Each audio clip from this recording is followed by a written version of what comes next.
This morning I'm speaking with the founder of the Footprints Foundation. Now, after hearing about numerous rapes that happen in the Eastern Congo, Lorna Owens was determined to find a way to help. She traveled to the Eastern Congo herself to see how she could make a difference.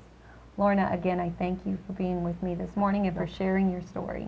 Very well. I'm glad to be here. And then, as we were talking earlier, so I get to the Eastern Congo and I get to a place called Goma, and we're met there by a wonderful group of doctors there from Project Congo Alliance. And they take us to this little home that they've made into a hospital. And Jenna, when I tell you, this is a hospital with like nothing. I mean, thank goodness this particular hospital has a lab, but the other hospital that we support, St. Vincent, does not even have a lab. But anyhow, these doctors, they're working very, very diligently. Doctors here don't even get paid, and when they do, it's like $500 a month. But what we see, and we hear these stories over and over and again, because they took us to a refugee camp, and we sat with the women there, and they told us about the rapes. And they tell us that they get raped at home, they get raped when they go to the marketplace, they get raped when they go to collect firewood, and sometimes they're held as slaves. And it is heart-rending. I mean, when you understand that these women are always oozing urine and feces vaginally, and how difficult it is for them to manage that. And the fact that once you're raped in the Congo, like many countries, as a woman, your value diminishes. And so oftentimes they are put out on the street with their husband, with their partner, with their children.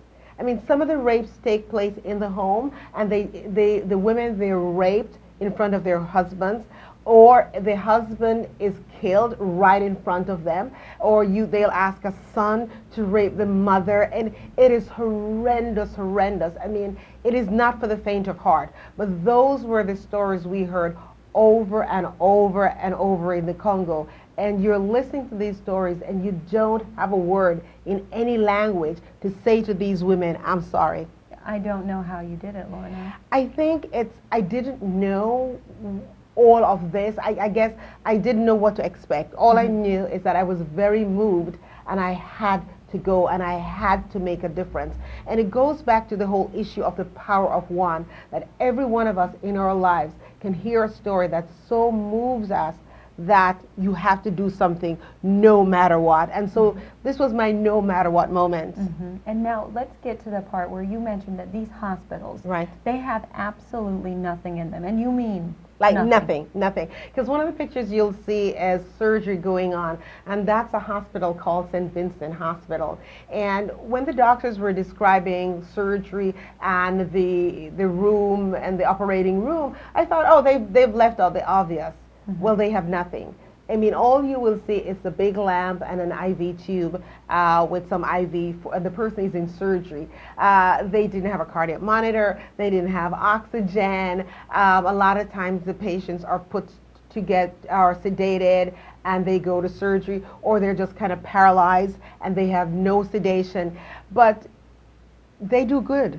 And they did it so quickly and so efficiently. He was doing a bilateral hernia repair, and he did it, and I couldn't believe it, because there was nothing there, and I thought, oh my goodness, I have come from America to the Eastern Congo to see a man die in surgery. Right. But he did it, and I was like, oh my God, bravo, bravo, you know, that sort of thing. But it just goes to the heart of these doctors and how committed Dr. Joseph is, Dr. Philemon, Dr. Albert, and Dr. Jeff, how committed they are. And they see these women and they take care of them without any money. I mean, you'll see that in some of the rooms, there are two women to a bed, and it's a twin bed. So a woman has just delivered, and you have two mothers and two babies to a bed, and that is it. And outside the hospital, people are cooking on wood fires, because the hospitals do not have any kitchen or food, and so the relatives, they stay outside and they cook, and you're like, why don't they go home and bring food? No, because they've walked sometimes 3, 4, 5 days to get to the hospital. And here's an interesting thing as well. When they do the surgical repair, and it takes about $250 per surgical repair.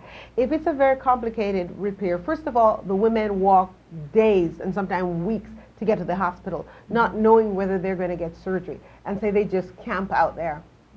And then they have surgery. And if it's like a 2-part surgery or a 3-part surgery, they don't go home.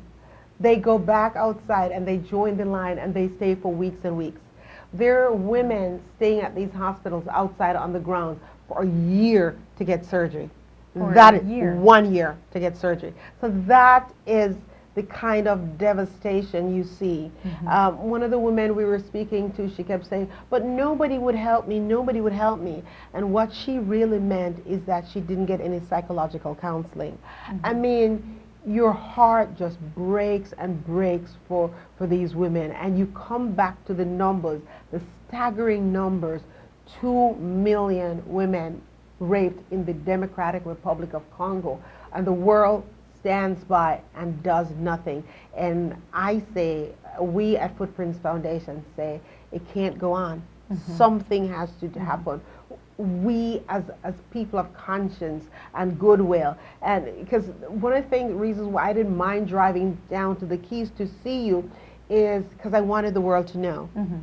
I was in a place called Moinga, and what I found out is that in 1998, 13 persons were buried alive.